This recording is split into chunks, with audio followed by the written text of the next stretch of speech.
Hello friend, good morning. তো আজকে 10টার সময় বেরিয়েছি।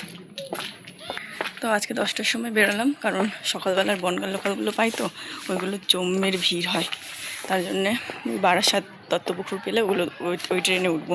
আর এখন অফিস টাইম, তাই জন্য তো ট্রেন ভিড় হবেই। তো দেখা যাক কি ট্রেন পাওয়া যায়। মা বেরিয়ে গেছে ওখান থেকে, আর আমি এখান থেকে বেরোলাম। আজকে ক্যান্সারের ডাক্তারের কাছে নিয়ে যাব, দেখি ওখানে কি বলে। সব আপডেট তোমাদেরকে দেবো। তো তোমরা সাথে থাকো, পুরো ভিডিওটা দেখতে থাকো।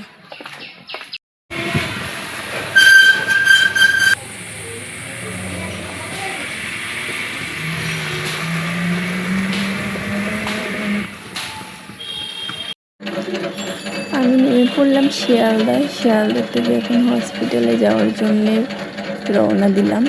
আর এই রাস্তাটা দেখছো কত ভিজা। আজকে অনেক বৃষ্টি হয়েছে এখানে, সকালবেলার থেকে তো বৃষ্টি হয়েই যাচ্ছে। তারপরে এখন একটু বৃষ্টিটা কমলো, আর একটু রোদ্দুর দেখা দিল, তাই মনটা খুব ভালো লাগছে। কারণ আমি তো ছাতা নিয়ে আসিনি, আর বৃষ্টি নামলে তো পুরো ভিজেই যাব। তো এখন ঢুকে গেলাম আন্ডারগ্রাউন্ডের রাস্তায়, আর যাবো ডাক্তার দেখাতে। মা তো আগেই চলে গেছে, আর আমি পরে আসলাম।